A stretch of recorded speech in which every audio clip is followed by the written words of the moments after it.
साहेब नमस्कार. नमस्कार. आपला परिचय सांगा. मी कृषी उत्पन्न बाजार समितीचा संचालक गोडेगावचा माजी उपसरपंच सोमनाथ काळे.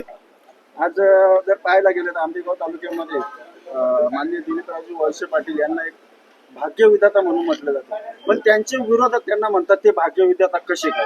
मग याच्याबद्दल तुम्ही वळसे पाटील साहेबांबद्दल काय सांगाल?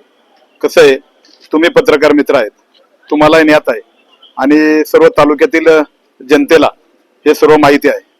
कारण की 1990च्या अगोदरचा तालुका आणि 1990च्या नंतरचा तालुका, अगदी वरतून आवफ्यापासून तर शेवट लाखनगाव पर्यंत पाहिलं तर 4 घरं असतील, वाडी असेल, तिथे रस्ता, पिण्यासाठी पाणी, भीमाशंकर सहकारी साखर कारखाना, इंजिनिअरिंग कॉलेज, हे सर्व साहेबांनी उभं केले. आणि ज्यांनी जो आरोप केला भाग्यविधाता, त्यांच्या गावाला जाणारा रस्ता अगदी पहिला लहान पूल होता, आता दुसरा पूल होऊन परत अजून एक पूल होतोय गावाला, गंगापूर गावाला. म्हणजे जो हा आरोप रमेश येवलेंनी केलाय आणि माझं उत्तर त्यांना आहे का त्यांनी त्यांच्या डोळ्यांनी जो आतल्या गंगापूर असेल, बाहेरचा गंगापूर असेल, इथे जाणारा डांबरी रस्ता, या 1990च्या अगोदरचा काय परिस्थिती होती आणि नंतरची काय परिस्थिती होती, या तालुक्यामध्ये शुक्रवारच्या गोडेगावच्या शुक्रवारच्या बाजारात आणि मनसरच्या रविवारच्या बाजारात विकत पाणी घ्यायला लागायचं. हे आदरणीय वळसे पाटील साहेबांना म्हणून भाग्यविधाता म्हटलं जातं. भाग्यविधाता म्हटलं तर ठीक आहे, पण विषय जर पाहायला गेलो बाजार समितीमध्ये विरोधाचा निकम असेल, यांना सगळ्यांना जे टायमाला ऑफिस दिलं नाही आंदोलनाच्या वेळी आणि सर्व नियम माहीत असताना सुद्धा जाणून बुजून वळसे पाटलाचं नाव बदनाम करण्याचा प्रयत्न करतात तरी ते सरळ आहे. ते ज्या वेळेला सभापती होते त्यांनीच हे नियमावली बनवलेली आहे. आम्ही बी संचालक आहेत. आता आम्ही त्यांना मीटिंग मध्ये तेच सांगितलं आहे, हे नियम तुम्ही बनवलेले आहेत, हे काय साहेबांनी येऊन बनवलेले नियम नाही. हे साहेबांना कुठेतरी बदनाम करायचं काम करतात. दुसरा ते त्यांनी दूध भेसळीच्या प्रश्नावर जो मुद्दा उठवला आणि त्यांनी का बुवा तुम्ही पाठराखण करताय, असं काय साहेब पाठराखण करत नाही. अगदी स्वतःचे पुतणे विवेक वळसे पाटील दादा किंवा प्रदीप वळसे पाटील जरी याच्यात असते तर आदरणीय साहेबांनी त्यांना माफ केलं नसतं. हा साहेबांचा स्वभाव आम्ही जवळून कार्यकर्ते, आम्हाला चांगल्या प्रकारे माहिती आहे. साहेब अशा चुकीच्या गोष्टीचं कधीच पाठराखण करत नाही.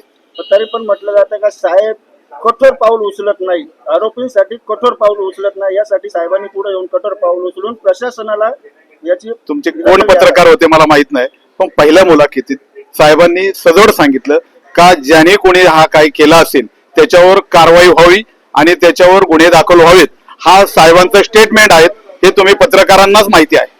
राष्ट्रवादी काँग्रेस पक्षाचे कार्यकर्ते विरोधकांना प्रत्युत्तर देण्यासाठी कमी पडतात. कारण काय होतं अशी चर्चा आहे, कारण बिनविरोध निवडून आलेले सुस्तावलेले कार्यकर्ते आहेत, त्यामुळे त्यांना पदाचंही महत्व कळत नाही, नेत्याचंही महत्व कळत नाही, अशी जी चर्चा आहे त्याबाबत काय वाटते? असं काही प्रकार नाही.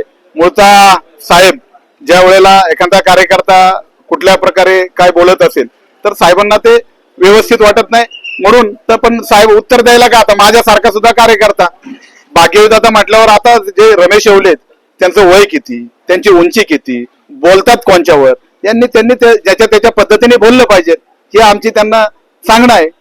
जर तुम्ही बोलायला लागले तर आम्ही बी काही कमी नाही, आम्ही बी त्याचं थोडीच थोडं उत्तर देऊ शकतो. मग कार्यकर्ते खंबीरपणे साहेबांच्या पाठीशी का उभे राहत नाही? मग कार्यकर्ते उभे आता 35-40 वर्ष सर्व कार्यकर्ते मतदार साहेबांच्याच पाठीशी आहेत, कोणाच्या पाठीशी आहेत? रमेश येवलेंनी यापूर्वी असा प्रश्न उपस्थित केला होता की म्हटले सर्व ज्या सहकार क्षेत्र आहे त्याच्यावरती सर्व राजकीय नेते दिसतात, मला दुसरं कोणती दिसत नाही. त्याबद्दल राजकीय नेते म्हणजे आता जे आहेत ते नवनाथ शेटवले, ते शेतकरी प्युअर, हे खरेदी विक्री संघाचे चेअरमन आहेत. निलेश स्वामी थोरात हे शेतकऱ्याचाच मुलगा आहे, तो कृषी उत्पन्न बाजार समिती सभापती. माझ्यासारखा मुलगा, मी बी शेतकरीचे, मी बी याच्यावर कृषी उत्पन्न बाजार समितीवर संचालक आहे. काय हा काय बोलण्याचा प्रश्न नाही. कुणी सर्वसामान्य प्रत्येक भागातील प्रत्येक कार्यकर्त्याला न्याय द्यायचं काम नेहमी साहेबांनी केलेलं आहे. आता विरोधकांना शेवटचं प्रत्युत्तर काय द्याल? प्रत्युत्तर हे साहेबांनी जे सांगितलेलं आहे, साहेबांनी सरळ सांगितलं, ज्याने कोणी केलं असेल त्याला शासन व्हावं. याच्या पलीकडे अजून काय सांगितलं पाहिजे साहेबांनी? साहेब अशा चुकीच्या गोष्टीला नक्कीच पाठराखण करीत नाही, हे ठामपणे सांगतो.